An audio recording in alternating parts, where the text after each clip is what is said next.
పోలీసులు తనపై third degree ప్రయోగించే అవకాశం ఉందంటున్నారు ప్రముఖ సినీ దర్శకుడు రామ్ గోపాల్ వర్మ. అందుకే తనకు ముందస్తు బెయిల్ మంజూరు చేయాలని కోరుతున్నారు. ఈ మేరకు హైకోర్టులో వేసిన పిటిషన్పై ఆయన పేర్కొన్నారు.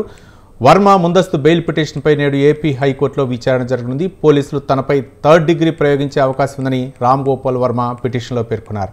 ఈ పిటిషన్పై ఇవాళ కోర్టు విచారణ చేపట్టనుంది. ఏపీ సీఎం చంద్రబాబు నాయుడు, పవన్ కళ్యాణ్పై పోస్టులు పెట్టినందుకు వర్మపై ప్రకాశం జిల్లా మద్దిపాడు పోలీస్ స్టేషన్లో కేసు నమోదైంది.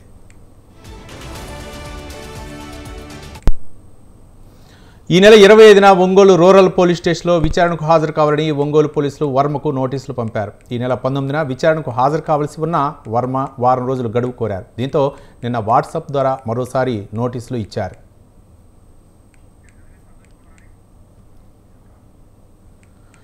మద్దిపాడు పోలీసులు కేసు నమోదు చేసిన తర్వాత కేసును కొట్టివేయాలని రామ్ గోపాల్ వర్మ వేసిన పిటిషన్ను హైకోర్టు ఇప్పటికే తోసిపుచ్చింది. అరెస్టుపై ఆందోళన ఉంటే బెయిల్ పిటిషన్ వేసుకోవాలని సూచించింది. దీంతో ఒంగోలు పోలీసులు నమోదు చేసిన కేసులో ముందస్తు బెయిల్ ఇవ్వాలని కోరుతూ హైకోర్టులో పిటిషన్ వేశారు రామ్ గోపాల్ వర్మ. ఇక ముందస్తు బెయిల్ పిటిషన్పై ఇవాళ హైకోర్టులో విచారణ జరిగింది. దీనిపై మరింత సమాచారం మా కరస్పాండెంట్ సంతోష్ మరిన్ని వివరాలు అందించడానికి ఫోన్ లైన్లో సిద్ధంగా ఉన్నారు. సంతోష్,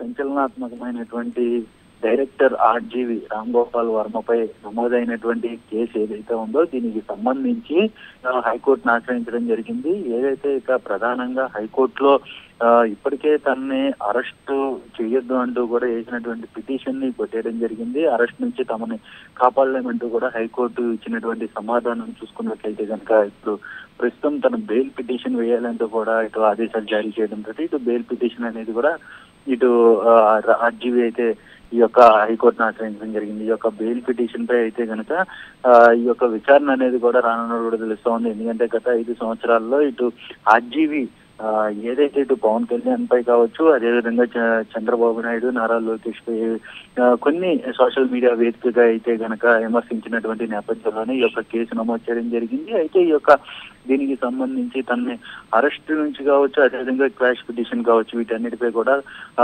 హైకోర్టును ఆశ్రయించారు. అయితే ఇప్పుడు ప్రస్తుతం అయితే కనుక హైకోర్టు వీటన్నిటి నుంచి కూడా తమను రక్షించలేము అంటూ కూడా ఇటు హైకోర్టు తేల్చి చెప్పడంతో ఇటు బెయిల్ పిటిషన్ అనేది కూడా ఇటు ఆర్జీవి వేయడం జరిగింది. ఇప్పుడు ప్రస్తుతం తాజాగా ఈ యొక్క బెయిల్ పిటిషన్ పై ఈ హైకోర్టులో అయితే కనుక చర్చకు వచ్చే అవకాశాలు కూడా కనబడతా ఉన్నాయి. మొత్తంగా చూసుకున్నట్లయితే కనుక దీనిపై ప్రకాశం జిల్లా ఒంగోలులో అయితే కనుక ఇది ఇప్పటికే ఆర్జీవిపై కేసు నమోదైనటువంటి పరిస్థితి చూసాం. దీనిపై ఇప్పుడు హైకోర్టు ఏ విధంగా స్పందిస్తుందన్న దానిపై అయితే కనుక ఉత్కంఠ నెలకొందని తెలుస్తా ఉంది. Ravi, right, thank you Santosh.